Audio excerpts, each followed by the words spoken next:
So we are working off the basis of the WageIndicator.org site hosting the South African tariff tool. So if you go to WageIndicator.org, this is our new site, by the way. You are very privileged to be seeing what we're basically launching officially on the 1st of May. So this is a bit of a preview. But if you go to WageIndicator.org, you go to the right-hand side and you select your country. You may want to go to Kenya or the Philippines, any of the other countries where there's a tariff tool, but obviously today we're going to be going to South Africa. So you search and you find your site. Here we go. And in this situation, the section called Work in South Africa, you'll see Living Tariff. If you click on it, you'll come to the Living Tariff tool. And what you'll see when you come here is the option to look at which region you would like to operate in, because obviously tariffs and wages, living wages, differ region to region in South Africa and in many other countries as well. So we've got the basic important regions in South Africa for which we have collected data. We also give you a chance to choose your platform. And within these different, I want to show you within these different categories, there's a fair amount of variety as well. For example, on a delivery platform, you could be a bicycle deliverer, or car deliverer, or a motorcycle deliverer, or a van deliverer. You could also be, in terms of freelancing, you could be working in content creation or web design. You could be an online teacher. You could be working in IT. You could be doing research. Again, a fair amount of variety. We also have the platform for housekeeping and general repairs, which includes being a domestic worker or domestic cleaner, being a handy person, being an online teacher once again, or perhaps a personal carer, hairdresser, etc. We also have a platform for microtasks. Again, it could relate to the IT industry, for example, content creation or tagging photos or videos, etc. And we also have a section on taxi ride hailing, which is probably the platform that many or most people are familiar with as a car taxi driver or minibus taxi driver or motorcycle taxi driver. So I'm going to walk you through as though I'm going to take you into the Western Cape. That happens to be where I am at the moment. And if you click on the Western Cape, what will come up is a general minimum living tariff, which comes up at 67.96 per hour, 12,234 per month, or 146,817 per year. This is very general, and it includes social security and taxes, but it doesn't include work-related equipment or overheads. So if we dig a little bit deeper, let's say that we are going to be a delivery person, perhaps a car deliverer. You can continue for this type of work. And basically what we're looking at starting off with is your net living wage without costs. Sorry, I'm just moving this around because it's getting in my way. The sum of work-related costs and work-related overheads. Sorry, I'm actually going to go back to one of the others which I actually prefer. I want to go to the platform for freelancing, and we'll go into content creation. There we go.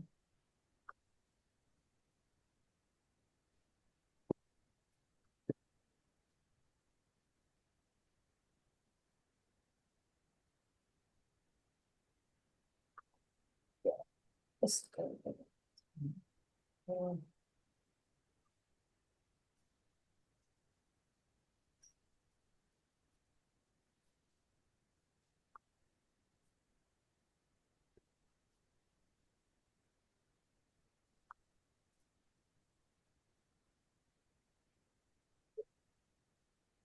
Basically, what it will calculate for you is the net living tariff without costs.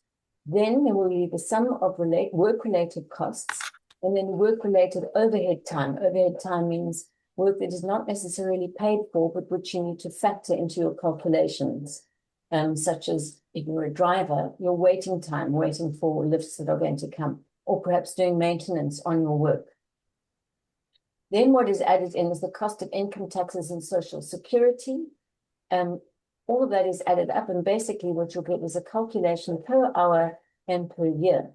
But if you're looking for a more personalized living tariff, you are able to do this by adding in your own personal costs and what you would like to subtract or add. For example, your net living wage per hour, per month, and per year as calculated according to how many paid festive leaves you want to take, how many annual leave days you'd like to take, how many work days per week you'd like to work, and how many hours you'd like to work.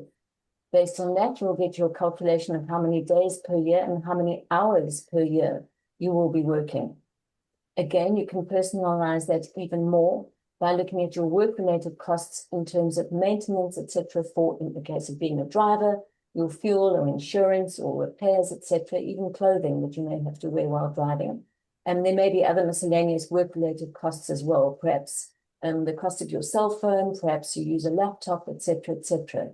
Once again, you can work out your work-related costs per hour, month, and per year. The overhead time, as mentioned before, this could be for your admin, it could be for your training, and again, your waiting time. That's all put in a personalized areas where you can put in your own amount of time. Once again, and then you put in your income taxes and social security, and basically you'll be able to work out your own personalized living tariff that takes into account taxes, expenses, off hours, as well as the hours that you do spend working. So I'm just going to remove those back again. So basically, as demonstrated, you can choose the platform that you are working on, or perhaps it's a platform that you're thinking of going to work in. If you're working in it already, you will be able to say how much you're perhaps spending on your maintenance. If you're not working in that area, you may be able to estimate how much you will be spending on, for example, maintenance. The same applies to taxes, etc. To be able to work out how much, with everything taken into consideration, how much you should be getting as a living tariff. If there are any further questions, please feel free to ask. And I know that Pauline will be able to certainly guide us more regarding more technical questions, as she was very much involved in the building of this tool. So I will hand you back to Irina at this point, but obviously if there are questions, please free to put them in the chat, or we can deal with them a little bit later as well. Thank you very much. Thank you very much, Karen. I believe we actually have a Q&A session right now, if I'm not mistaken. So maybe we can open the floor for people who have questions on this and see if we can answer them on the spot.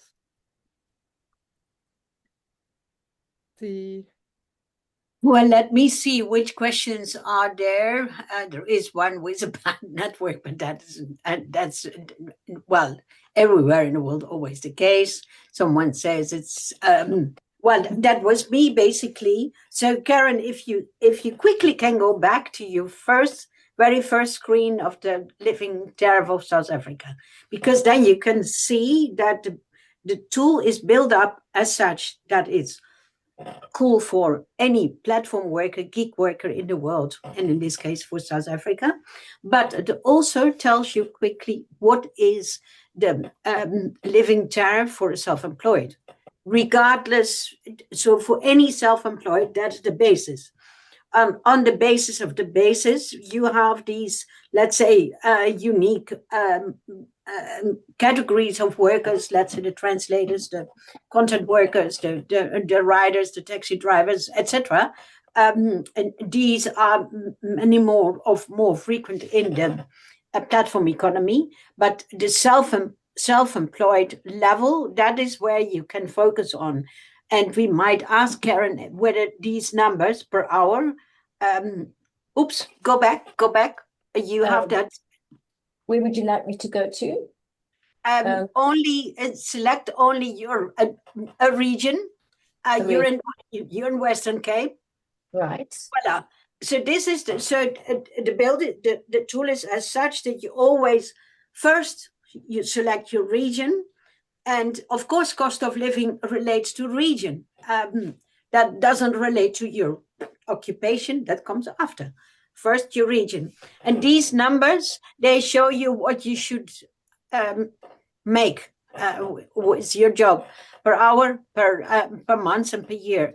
And we might ask Karen whether this is reasonable, whether you have the feeling, well, this is how I can survive as a self-employed. Then we don't talk yet about the extras, as what you need as a car or fuel or what you need for waiting time, etc. And we on purpose, this screen, we have it each time, let's say, prominent, to say, well, whatever way you are in the country, this is what you as a self-employed person at least need to get in terms of the living tariff, of course. We know that in most of the countries in the world, half of the workforce is self-employed. So therefore it's quite relevant then. So maybe let us know if that is a reasonable number. Then let me see what questions there are more. I got a suggestion to maybe show the Gauteng region, as apparently that's one that works quite well. Would that be possible, Karen? Which region, sorry? Gauteng. Oh, Gauteng. I don't know if I pronounce it correctly. I'm so sorry if I butcher it. No problem. How should I pronounce it, by the way, just so I know? Gauteng. Well, Gauteng. You can say Gauteng. Okay. And do you have an option for factory workers in the Northern Cape? That's also what someone wants, Karen. So this is Gauteng. Was the request for a specific type of job? Yeah, Northern Cape. Okay. Second, so I'll move okay, so Northern Cape, and you wanted yeah. Let's do there is so to one, if you would like to have the living wage instead of the living tariff, then we can maybe one of our team members quickly can find the number for the Northern Cape. I'm not sure if someone is in the room, maybe Mare or Dani. Otherwise, Fiona, can you ask? And that is the living wage for, I would say, ideally October guidance for those people who work with a boss. So that is the living wage. Because in this case, we talk about boss living tariff for those who have no boss, who are self-employed, and those are employed, have a boss, like factory workers, for instance. But if you look at the Northern Cape, is that, Marisa van Wijk, is that what make you happy or not at all? If you look at that number, can you share that number? Yeah, this is Northern Cape per month. And Karen can pronounce the full number per month better than I can do because I'm struggling with these very long numbers. The 124,370.04 rands per year. Basically, 125,000 rand per year. Yeah. Which doesn't include paying for work-related equipment or overheads, but it does include social security and taxes, which can be a big whack, actually. Okay, then how do you do it for 200 people? For 200 people, nice question for 200 people. Then again, Marisa, if you want to measure what should be a living wage for the 200 people, then we assume these 200 people, when they work for the factory, you find first the let's say the lowest wage, what they are paid. You check the gap with the lowest wage and the living wage, and then that should be the number. 200 people who work as self-employed, they all should get in Northern Cape, the number Karen was pronouncing again. So per month, 10,364 rand at least. So that counts for everybody as a living wage. A living wage is a floor. As what we say, a living tariff is a floor. It's not something you say, it can be a bit lower, but we assume that's a floor. The reason it's a floor, because it relates directly to cost of living. Thanks, Marisa. This is what you want to hear. Then we have Marcia. Hi there, does the platform assist employers with salary benchmarking, or is it only for individuals? Salary benchmarking is another trade than Living Tariff. Living Tariff focuses on self-employed. So those who don't have an employer, by the way. If you want to have a benchmarking tool for individuals or for employers, then we can do, well, it depends. If you want to have a market wage, it's another story. But if you would like to know what is a living wage for a group of employees in different parts of South Africa, then please reach out. Again, reach out to us and we give you an idea. Unless someone of the team, maybe Fiona, can share the page to free living wage data for South Africa, because you can quickly double check what you should be paying as an employer. Then for an employer, of course, the living wages are gross. The living tariff is gross. And if you want to have proper gross, come to us and we give you more information. Gross, double cross. What are more questions? Does it assist Eastern Cape? I see you. I see you left out the Eastern Cape. Can you speak to why? That's Iman. I don't know. If it is, then it's either an error. It could be there is no data, but at this moment, I don't know, Iman. Then, and there is minimum wage in South Africa, 30 rand. Nearly half of that is suggested. Yeah, Marisa, that's exactly the issue. That, let's say, the minimum wage in South Africa, at least there is a minimum wage, so that's good. But it's reasonable low. It's low if you compare to living wage, and is even very low if you compare to what a self-employed person need to have to survive, because they have to take care for their own social security, their own pension, etc. So therefore, it needs to be higher. Then, okay, what more is there? Ines, the living wage. Well, Ines, you get your time to talk later. There is. Yes, and will I explain a bit more about what is the difference between minimum wage and living wage and then living tariff? Minimum wage, whether it's South Africa or in many other countries, I would say from the 200 countries in the world, more or less, there are 15 countries with no minimum wage, which means by far most of the countries in the world have a living wage, or have a minimum wage structure. Some countries have a minimum wage structure, which they update ongoing, so sometimes once a year, twice, even 3 times a year. Take Turkey, for instance, or Argentina.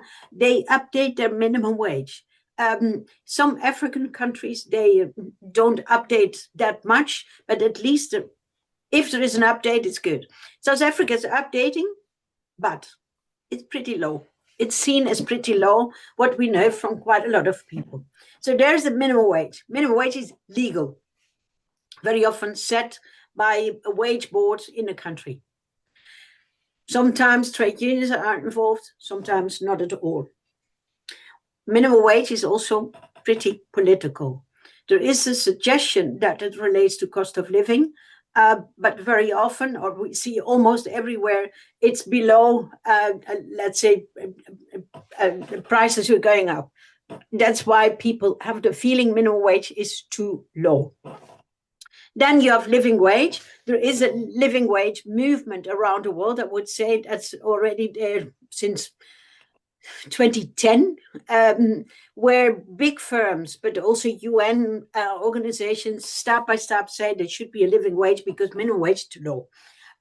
Big brands were fighting for it as well. You have the movement in direction to sustainable development goals, saying, well, there should be taken care for poverty, for gender, for better companies, and there fits the whole story of living wage, fits in that very well.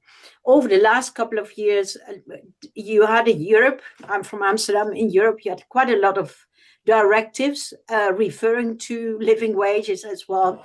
And you have, for instance, Unilever and L'Oreal who fight for living wage throughout the world because it's in their interest for them to have higher wages because it's just bluntly a business case. So it's minimum wage and living wage. We, in this meeting, we add up living tariff. Living tariff is for self-employed. Living wage is for workers. That's the difference. This is what you wanted to hear, Puja? With your question.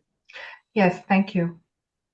Then, okay, and then there is Martin Whitener. The ILO count is 172 of his 87 have a minimum wage statutory bargains. Yes, depends, Martin, but it depends maybe a bit on whether you also take the small islands. We in our, well, I come to that a bit later. We have for territories and countries 216, we have living wages and 15 not. So let's not dispute what, because sometimes some countries say it's not a minimum wage, but it's only collective bargaining, but then it mimics living wage or minimum wages. Are there more questions? Saw someone raising their hand. Is that question being answered, or would you let me know? Yeah. Who is it? Just come in, and otherwise we. It removed the hand, so I can't see anymore. It's me, Marisa. Okay, go ahead. So I'm very new to this, so please excuse my ignorance. So I'm obviously from South Africa in the Northern Cape, and we've got a factory and we're part of a European company, and that we've got targets to pay a living wage. So obviously, if we are paying majority of our employees is on minimum wage, and it is definitely impossible to meet a living wage if you suggested it should be 57 Rand, because it's nearly double of what they are getting per hour. But the other question is, do you have data for people that living in informal settlements? Because that is not the same as people that living in housing with a bond, having medical aid, having a pension fund, and all of that. It's a total different story if you're living in an informal settlement. Yeah, great question. Thanks a lot. Because basically, the Living Tariff Tool is for self-employed. And those people who are informal are basically self-employed. You can say, oh, but they're only informal, and because they have no regulations, they're not self-employed. All right. From our... Hey, what is... Someone comes in now or not? Let me see. No, then. So basically, we have a couple of layers. You have minimum wage. Usually, a minimum wage is for a person who's employed and has someone above. So not for someone in informal sector. That is minimum wage. Then you have minimum wage. Then you have living wage. Living wage is there for someone who has above themselves a boss. So they are employed.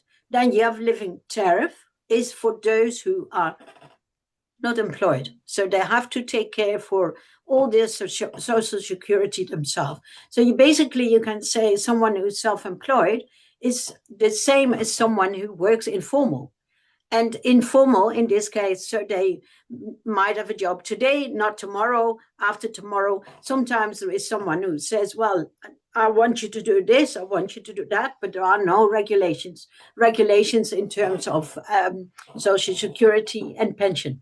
Then all what Karen just showed in the numbers is relevant for your self-employed people. Does that work? I'm not too sure, because we are employing people permanently that lives in an informal settlement.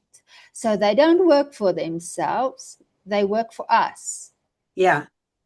But why But- don't you pay them proper then? I mean, they can live informal, but if you give them work, why can't it be formal work? I know it looks like a naive question. I'm not naive, but oh goodness, I don't want to open a whole can of worms here, but there's a lot of them that's not literate. They can't read, they probably can't write, they have no training, they didn't finish school. You know, and also if we are paying half of it currently on our wages and we need to double it, we would have to halve the workforce and get machinery. What is fair then? yeah. Nice question. This is, please come in. This is a typical question which we get many, many times. If people say, but that living wage or that living tariff is too high and it's causing a lot of unemployment if we pay these high wages. I invite Ines or whoever to join. Then I have something to explain later about what happens in other countries, but the questions is always nice. I wonder if I can just put something in at this point. When I was doing the demonstration, the numbers, you couldn't perhaps see the numbers. Can I just quickly share my screen one more time, just to make sure that you can see the numbers? And I'm going to choose the, in this case, it's the, I've chosen content creation in the Western Cape. And here you can actually see the numbers. I don't know if it might have been going a bit fast when I was doing it earlier. But as you can see, you can calculate with the actual numbers involved. So here the numbers on the right-hand side of the screen, where you can add in your costs, where you can add in the tax, etc., etc.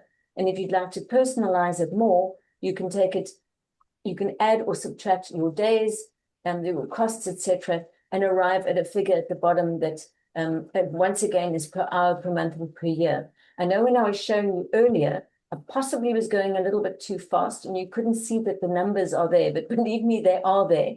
And that's what you add or you subtract when you're working out your tariff. So I just wanted to add that. Perfect. Thank you, Karen. Are there any other questions at the moment, or shall we move on to the next program? Next point. Let me see. That is you, Pauline. Yeah, and so I see the informal settlement. So Ines can come to that as well later a bit. What I will do is go talk you very quickly through what we did over them. Let me see. Thank you, Karen, for the demonstration, and thank you for answering questions so far. Then, okay, this is...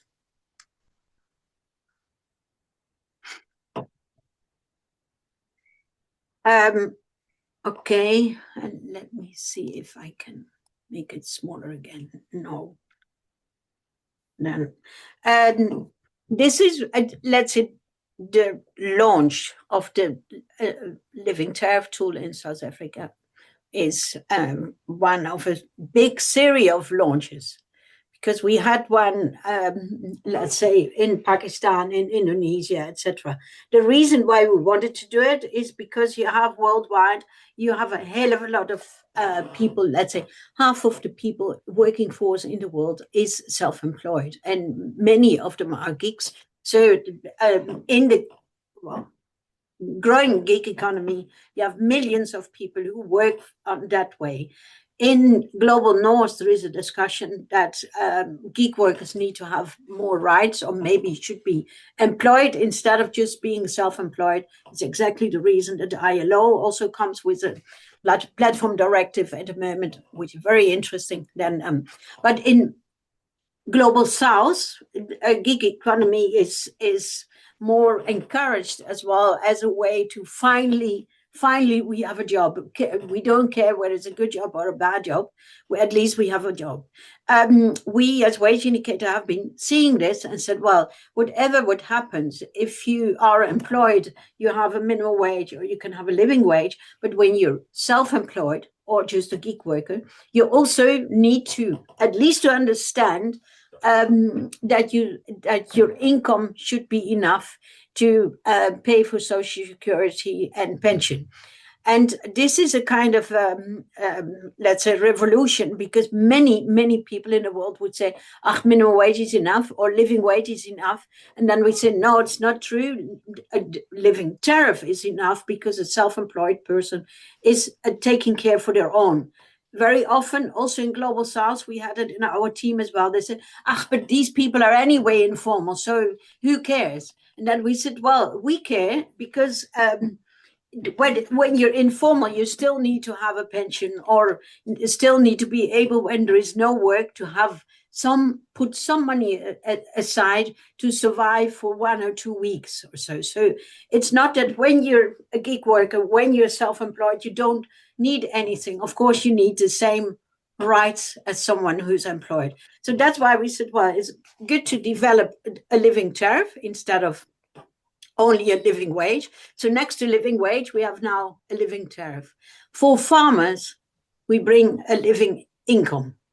For pensioners, end of the year, we will have a living pension. But today we focus on living tariff.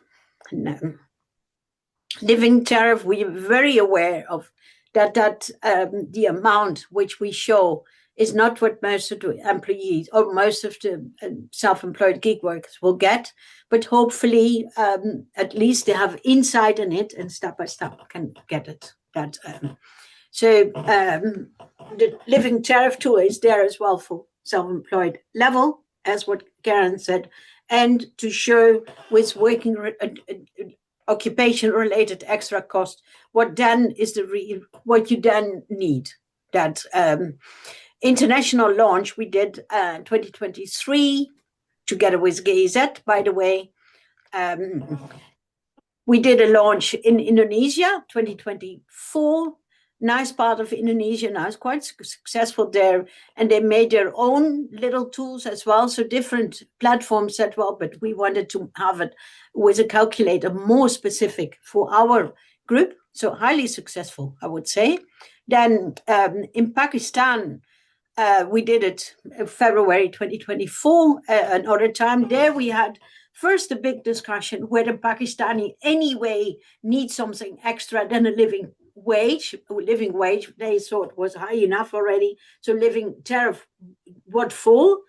The funny thing, after the launch of the living tariff, our let's say legal team who works in Pakistan was thinking, well, we should have in our labor code extra information for platform workers.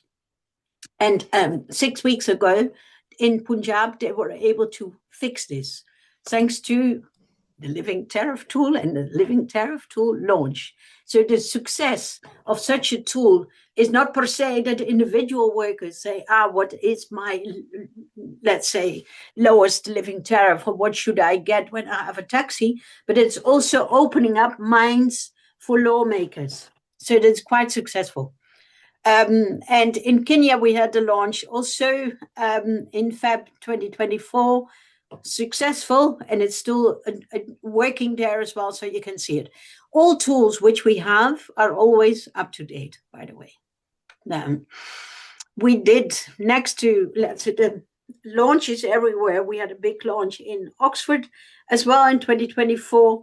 There's the principle itself will be published in an academic journal. We presented at the ILO, the RDW conference as well.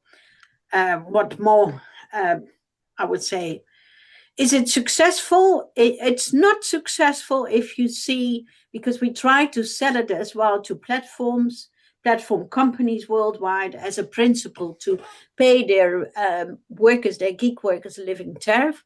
That is going slow.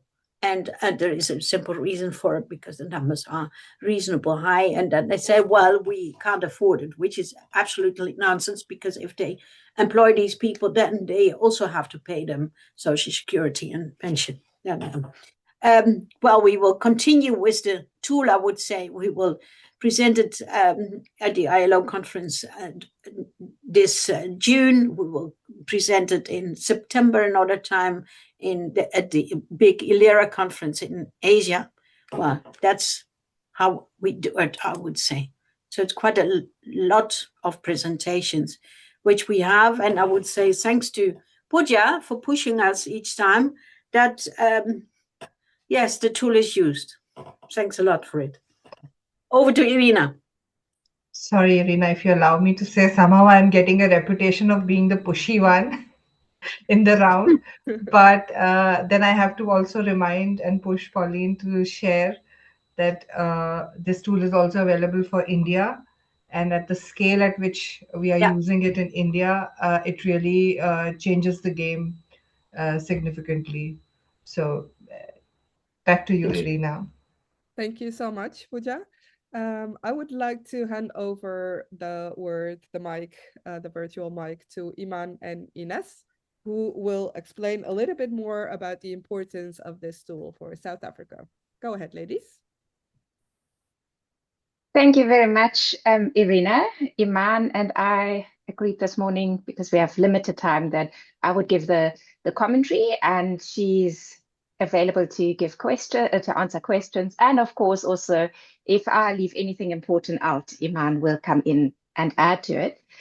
Because there are a number of South African participants here, welcome, and thank you for joining. To everyone, but specifically to you, I'd like to start by just saying who we are and why we are here, in which capacity we are here. So there is a registered nonprofit organization in South Africa called the Living Wage South Africa Network, which is open to anyone interested in living wages in South Africa. So that's researchers, advocacy organizations, organized labor, employers, quite a few remuneration consultants. And if you have any questions about living wages in this context, please do feel free to reach out to us. I had put the email address a little further up, and Iman, if you could maybe just repost it so it is right at the bottom of the chat. So we have been admiring the work of the WageIndicator Foundation for a number of years, especially because really WageIndicator has been at the forefront of thinking about what would be an adequate remuneration for employees initially, and now also for in the gig economy for self-employed workers. And what, as the Living Wage South Africa Network, we have really appreciated is how quickly the WageIndicator team is on the ball, looking at what is new in the world of work, what other information do we need, and also the wide range of data that they have available. So they are living wages, and now you hear also wage tariffs, living wage tariffs, published for a large number of countries. And the WageIndicator Foundation is very open to collaboration, to sharing, which has been tremendous for us as the Living Wage South Africa Network. So thank you for this invitation, and thank you for asking us to comment on the Living Tariff Tool.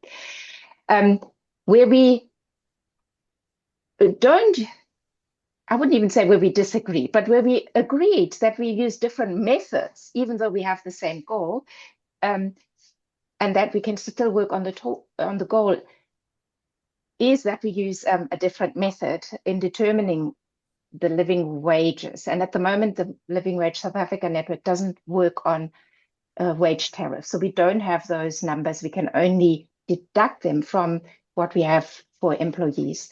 So where we determine the wage not based on cost of living. And that is important to the question that was asked in the chat earlier. Because the question was, does this apply to individuals living in informal settlements? So informal settlements in South Africa are areas, usually on the outskirts of cities or towns or villages, in which people build structures in which they live. And they are usually not made of brick. They are corrugated iron structures. There's wood involved, sometimes a little bit of brick. And so that is informal, and there's limited pay, so they don't pay for owning these structures, but sometimes rent is being charged if someone else has erected the structure. And so the question there was, but people would have lesser expenses, so a lower cost of living. And there are more than a number of these intricacies in South Africa, because we basically have two very disparate societies. We have those that live one way of life and making use of public services, so public health care, public pensions, and then those that have private pension funds, private healthcare, have to pay for this, and also have other expenses. And so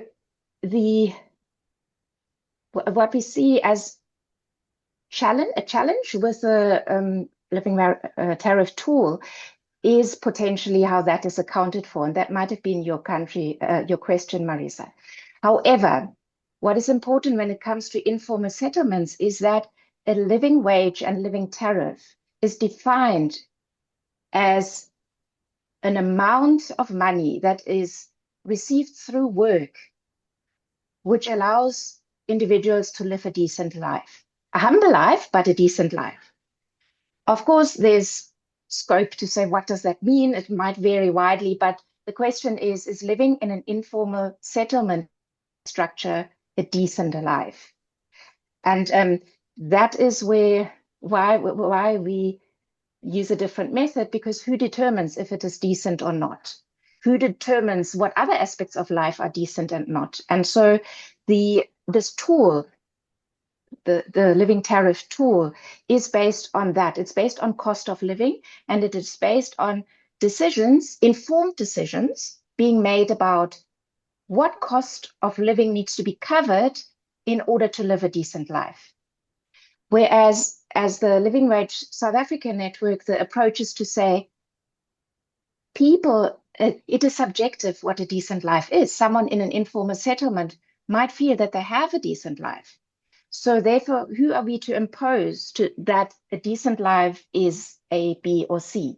And so we determine the amounts that make a living wage or a living tariff based on people's own experiences and their own ideas of what a decent life means.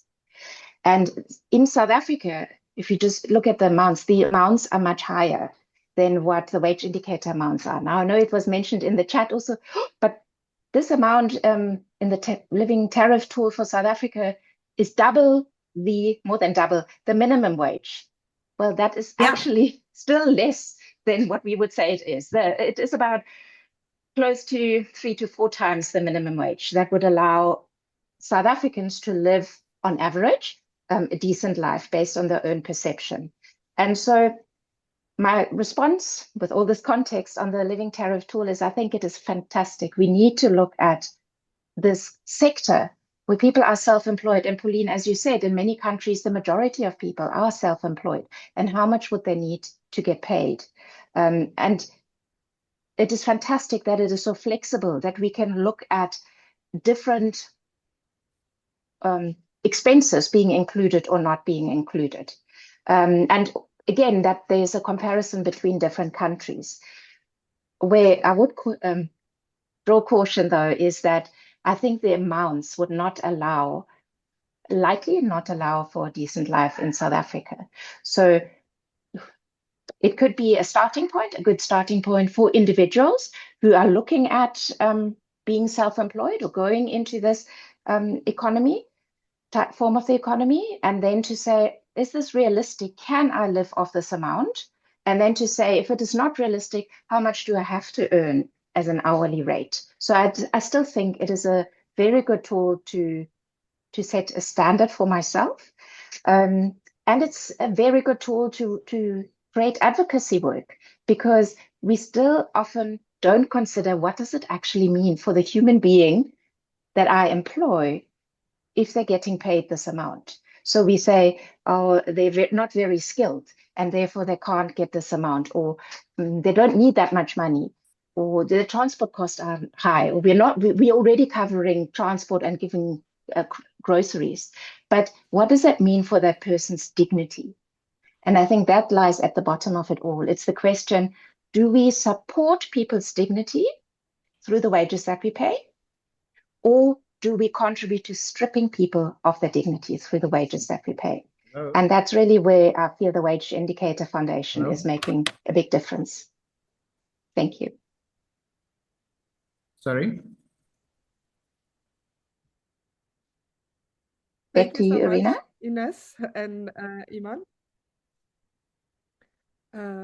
Now I am gonna hand over the mic to Soraya, who will take us to the next piece of the program. Well, thank you so much, Irina, and thank you to all the speakers who have spoken before on this very important tool. I think from my side, I just wanted to introduce ourselves, who we are, where we fit in. So we are a project, I'm Soraya Adam, I'm the head of a project called Digital Skills for Jobs and Income. We're based in South Africa. I'm here in Pretoria. I am South African, heading up this project. And our aim is to ensure that young people, especially young South African women, enter the digital economy with digital skills. So as much as the Wage Indicator Tool looks as a broad range of differently skilled people, we are very particular about what would this mean for a young digitally skilled South African person, especially a young woman, and how could she price herself into the economy, into the gig economy? Because in South Africa, I think the biggest aim of all of us is to try and get into the wage employment, right? And very little focus is looked at gig workers, especially creative industries. So our project really looks at from the start with the TVET colleges and how to make this as a big basis for using digital skills as a platform to launch yourself to a digital career. We work also with non-formal training providers, and I think somebody there. Maybe somebody was not muted. Thank you for muting them. So I think the next bit is also to look at those who have some qualification and how to upskill them to enter this space. And here we're working with a lot of non-formal, so I call them non-formal training providers, because really they're not in the formal TVET space, but they are really those that are NGOs or working in the hubs, in the digital creatives industries. How do they then ensure these young people, once they are skilled, can sustain themselves and be self-employed? And I think that's what has been so exciting about this tool. And when we were chatting to Puja as well, and Maren from the global perspective, and all of the experience that they've had with launching this tool in other countries, is that how could we bring it here for South Africans, especially for young Black women in particular, who don't really know how to rate themselves against their contemporaries. We normally underrate ourselves because we just, as Pauline said, we're just happy to get a job, because the youth unemployment in South Africa is also very, very high. So bringing the idea of ensuring that you base your consultancy rate correctly, ensuring that you're actually earning a decent wage, that is one of the things that we would like to use the tool for. And we are very focused on the digital economy as well. And we're working with a number of wonderful partners in South Africa to bring this tool to them.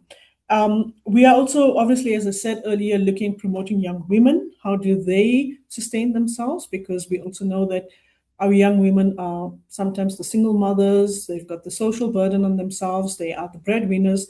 So how do they benefit from such a tool? And so we're very grateful for Pauline and Karen for introducing the tool to us, and also then for Puja and Maren for their being catalytic to bring it to South Africa. So what happens next? I think there was a question in one of the chats, what would be the benefit of working with GIZ, especially our project? I think one of the biggest benefits is that we are trying to bring to South Africa some of the training that has been done internationally on the online freelancer training.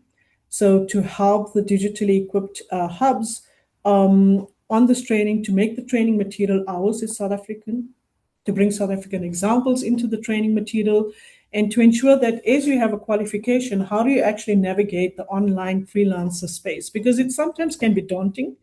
We know it from a typical working for employer type of concept, but now how do you navigate once you are skilled? The online freelancer training, how do you pitch yourself? How do you create a portfolio of work? How do you consult?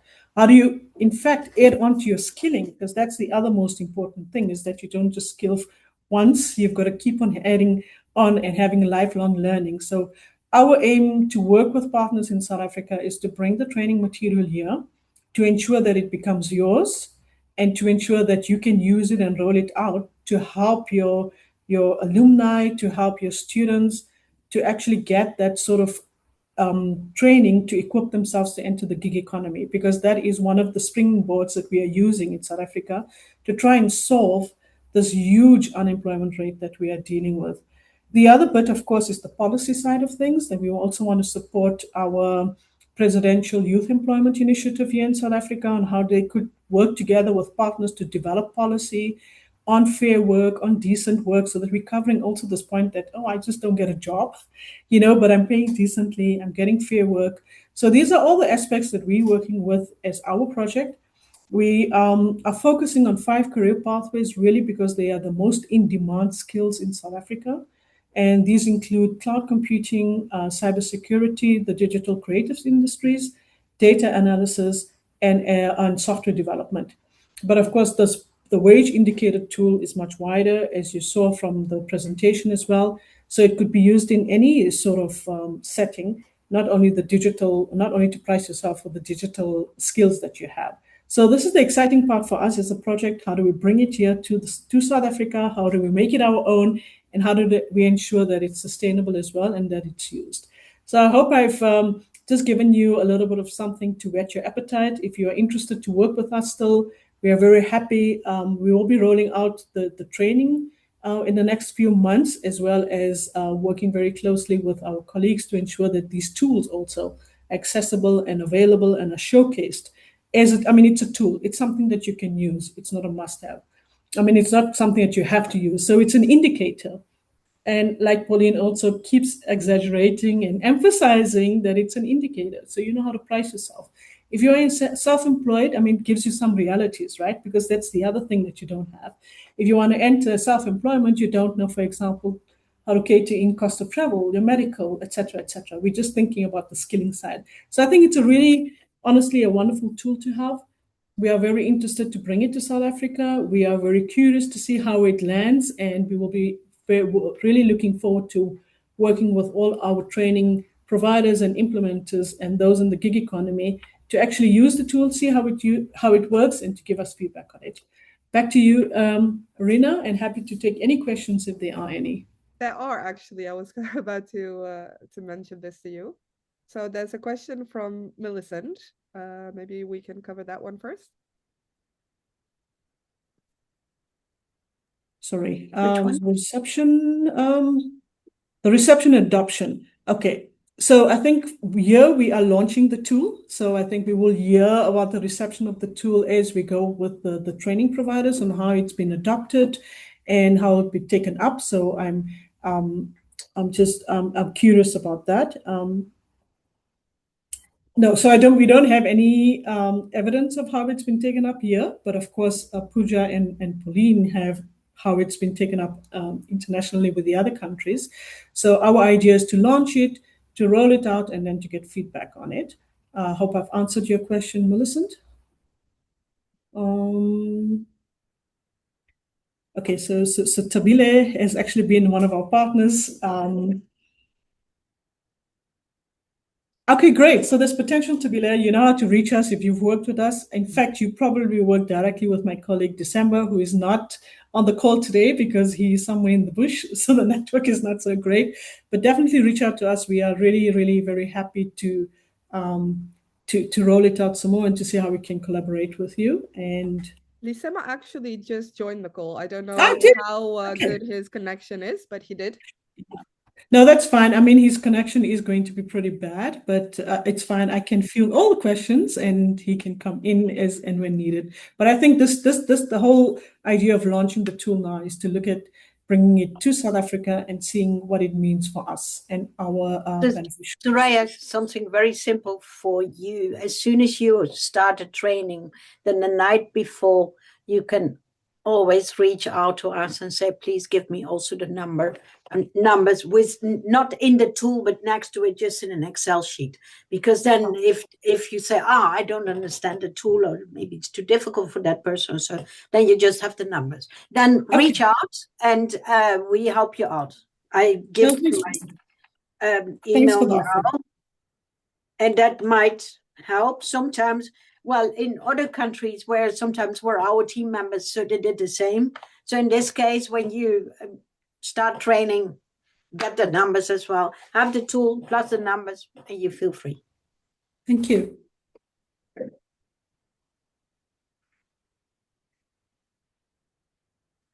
Back to you, Irina, or maybe thank you, but I'm actually gonna give it back to you because you're gonna say about what's next. Sure. So yes, what's next? So the exciting part is happening next. I think that was just the launch pad of us. So we are going to be working with a number of training providers that look towards different types of communities in South Africa. At the end of last year, we worked with a group called Kasi Catalyst. And Kasi really looks at the township economy, exactly the sort of audience that was spoken about that are in informal settlements, what this could mean for them, and to look at opportunities to uplift them.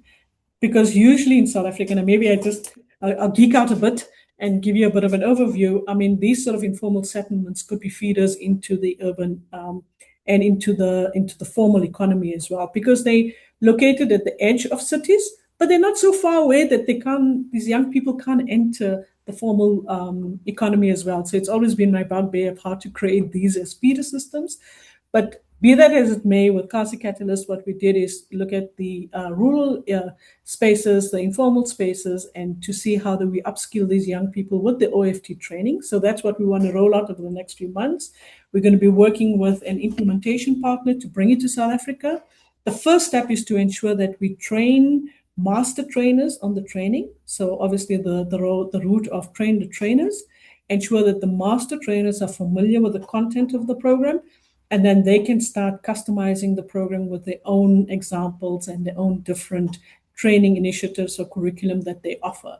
So it would be something that we would provide as I would say, as an opportunity to transition into the gig economy. So you'll have your formal qualification, your formal skilling, and then you'd have a top-up of this online freelancer training of which platforms to look out for, how do you create a portfolio. These are all of the skills that would be needed for self-employment, especially in the digital creative industries. So that's what we'll be looking forward to rolling out. We also will be and have, in fact, put the training material of the online freelancer training on NAMISA's website. Those who are not familiar, NAMISA is the National Training Institute under the DCDT, or the Department of Communications and Digital Technologies in South Africa. So they provide all the digital training to South Africans. And they have also rolled out some of the training material so that young people can actually have access to it, can go through the material. So it will be online available. We will be working with our partners. So this is the exciting part that will be happening over the next few months. Further to that, we are supporting also BUSA, Business Unity South Africa, and their whole network of persons working in the gig economy, the policymakers, to ensure that we also take the South African perspective into the International Labour Organization. So as they're setting up tariffs and minimum wage, et cetera, the policy side of it is also being taken and supported through us and our partners here in South Africa.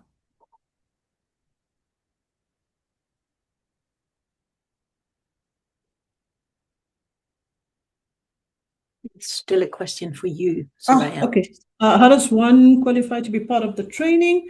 Maureen, I think if you could just send me an email, I will put my details as well in the chat just to understand what sort of space you're coming from. Do you want to be the training? Are you part of the training provider or the hub, or you're actually a beneficiary? And then we could see how do we assist you with the partners that we are working with as a project. I hope that helps you, Maureen.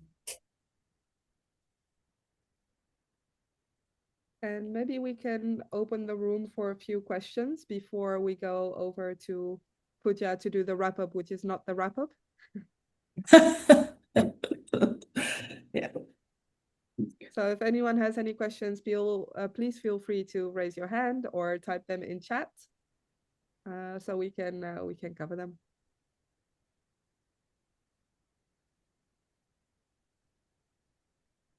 No, okay. I will hand it over then to Puja, and if any questions come in, we can still cover them then. Thank you so much, Soraya. It's my pleasure. And like I said, this is the start of a wonderful journey. So I can't wait. I'm very, very excited to see where this ends up.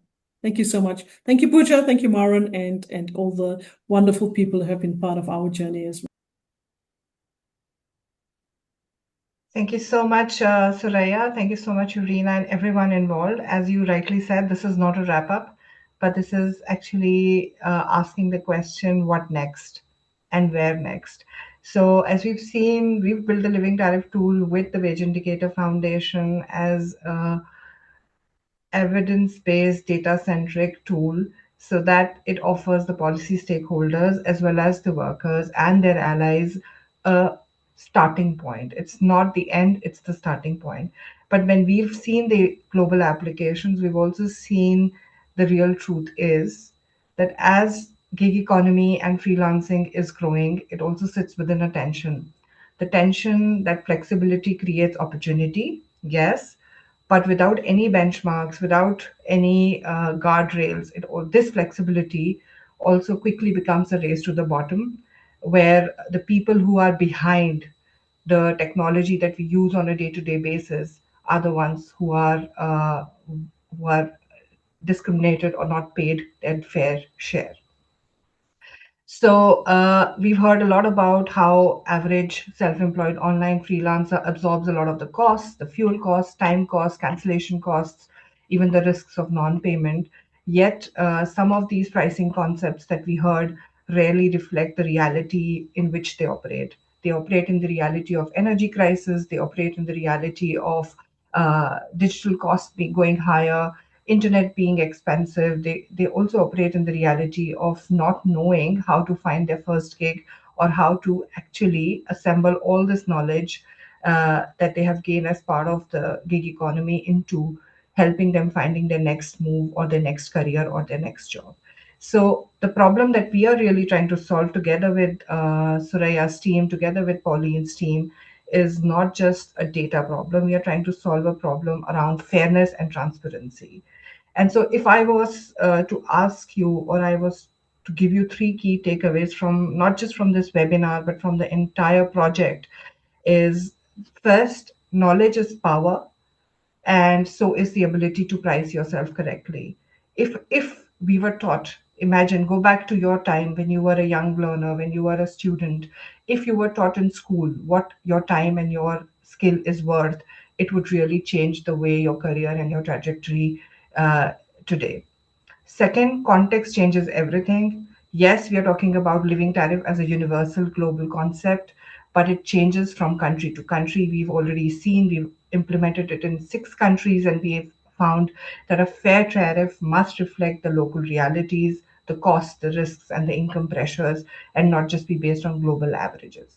And third, tools don't change systems, as Pauline was also sharing, the adoption of those tools too. So we might come up with fancy tools and we might give you these data-driven ideas, but until and unless everyone takes these tools back, plays with them, uses them, integrates them, adopts them within their own systems, these kind of tools only remain good to have, good to know, but not actually used.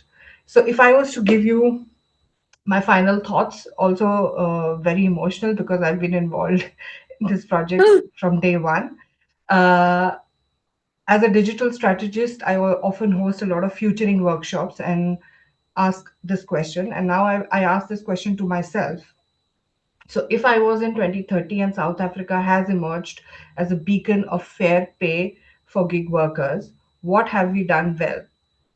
And I started to list down a few things, and a couple of them came up. First, we have embedded the tools where the decisions are made. So it's not just about workers, it's not just about training students, but it's about training institutions. It's about the policy stakeholders. It's about labor and employment departments who are actually designing this future. So we embed these tools where the decisions are made. We onboard workers, we offer training programs, we create platform workflows that don't just use this as a report, but as a real actionable tool. Second, we build a shared benchmark. And this one I was particularly very happy to think of and imagine, because I know South Africans are very good at creating benchmarks and standards. So we create something which helps build a common understanding about what fair pay looks like across worker groups, across platform types, across different regulations that we might need to come up to have this kind of an ecosystem.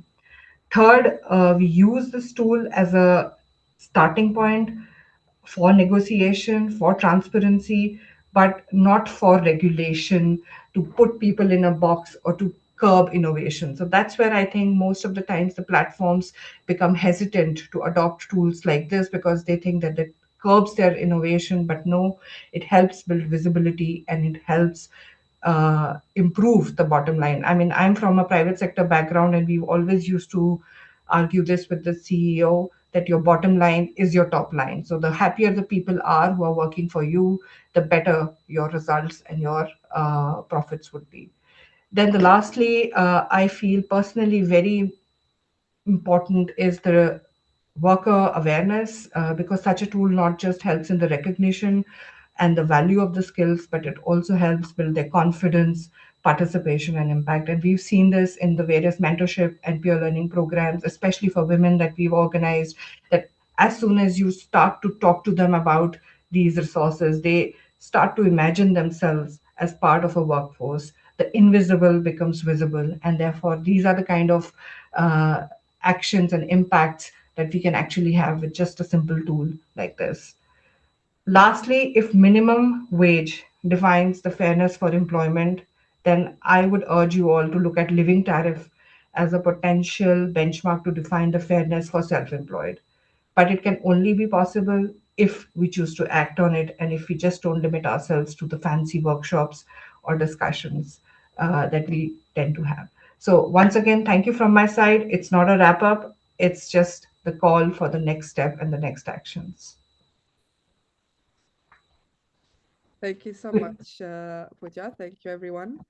I don't know if anyone from the speakers would like to have some final words before I start closing and wrapping up. Any questions? Puja, thanks a lot for working together over so many years. And it makes us both cry, and I hope your plans and our plans will keep growing. And meantime, we have these cool tools, but it's of course embedded in a lot of data, a lot of websites and information. We team up forever. Thank you, Pauline. Are there any questions from the participants? Anything people would still like to know? Now's your chance. If not, then I would like you to thank you for participating to this webinar. I wish you a pleasant day and or evening or morning, depending where you are. And that was it. Thank you so much. Thank you, Rina, for the great moderation. Thank you. Thank you, everyone. Thanks, everybody. Can We will be sharing. say? We will be sharing so all much. of the tools and links to all the initiatives to everybody that registered for the session. So you can look at it again in your free time. Thank you. Thank you. Thanks.